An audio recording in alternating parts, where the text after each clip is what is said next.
And in round 2, I was playing Lucas Sauve. He was unrated, so I really don't know how strong this person is. I started with e4. He played e5, bishop c4. He played knight c6, knight f3. And at this point, he muttered under his breath. He said, "Thank goodness."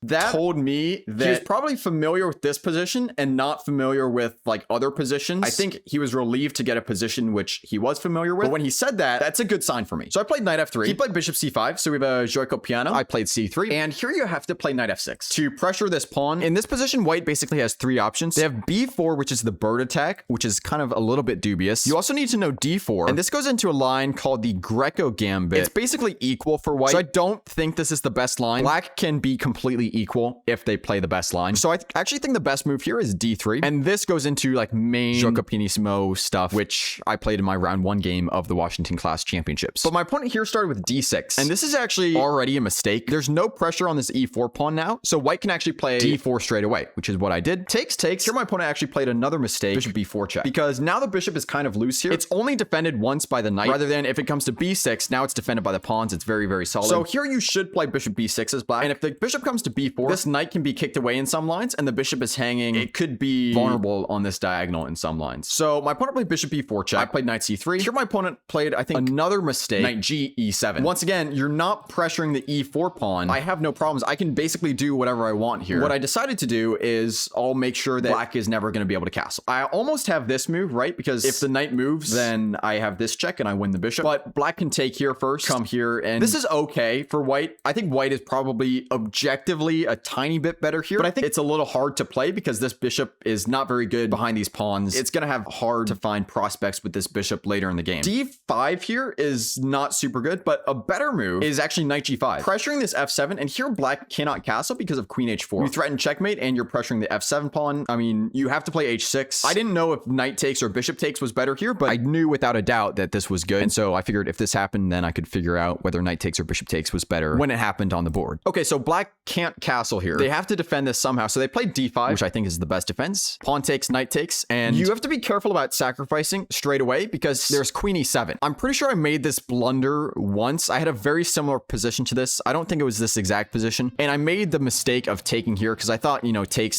and queen f3. And it's like the fried liver. And never again, because you have to castle first. The king safety is much too important. You still have threats here, right? Now you're threatening the knight twice. So black doesn't have time to castle here. I think black probably has to take this knight, but the move that my opponent played was not very good at all. And they played knight c to e7, which simply loses a piece after takes, and queen a4 check. And so my opponent was very disappointed. He played king f8, which I thought was a very strange move because like, why don't you just play bishop d7? But okay, he played king f8 and I took. Here he tried to play a5, but then I told him it was check. So he played king g8. Okay, white is up a piece. We all know this position is winning for white, but you have to be really careful, okay? Because if black plays correctly, they can make things really tough for white. And the reason is because you have opposite colored bishops. If black plays correctly, black's goal right now is to use this bishop and the queen in conjunction and try to create a pawn structure where this bishop is a dead piece. That is really hard to do because of how open the position already is, but that's black's general plan. They want to make this bishop a dead piece so that it's essentially light squared bishop versus knight, and black can play essentially like it's equal material. The reasoning is this bishop cannot defend anything that this bishop does. So if this bishop and this queen are attacking me, this bishop is completely useless. It would basically be equal material if you can think about it like that. My plan right now is I really would like to trade this knight for the bishop because obviously trades in general are going to be good for me, but I especially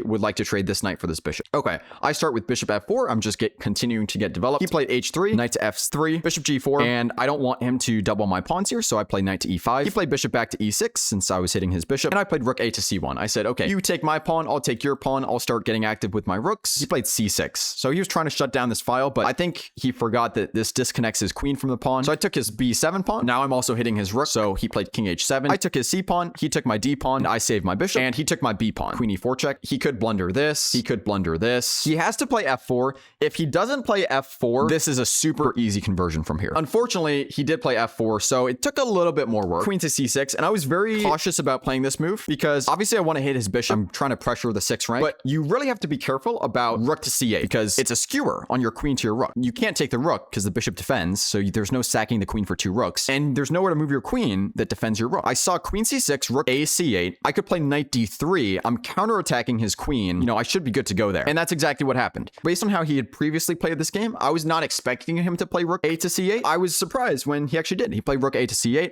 I played knight to d3, which was my plan all along. His bishop is still hanging, so he played queen to e2 to defend his bishop, but he should have just taken this pawn. I think black actually just wins a pawn here. Even this position is not super easy to convert as black, because the problem is white actually only has pawns on one side of the board now. Around this point, I was actually not very happy with the position, but he played queen to e2, which I was very happy about. I saved my queen, queen to a6. I realized you can get out of this pin at any time. I'm threatening to play rook e1 and win the bishop, so I continue pressuring the bishop. He played rook takes c1, rook takes c1. I said, okay, you're giving me the file. I'm very happy with trades here. And he played rook c8, which is a game-losing blunder because I can't take this because I lose my knight. If I take this, he starts with check. I have to sack my knight. He takes, I block with the queen, he takes here first, takes, and this is opposite color bishops, completely equal material, completely same pawn structure, just a completely dead draw here. So I would not want this, but I don't have to take. I simply play rook e1, and this is a skewer, and my opponent did not see any good way out of this. You can't take the knight still, so he sacrificed his queen, and I took with the knight. He played rook c8. I think he realized at this point that he hung his bishop. Before I had gotten a chance to take his bishop, at this point, he resigned. 2 points at the end of round 2. This opponent actually put up a lot of resistance. He made a few mistakes in the very early opening, but after that, he started playing really well. And so good job to him for that.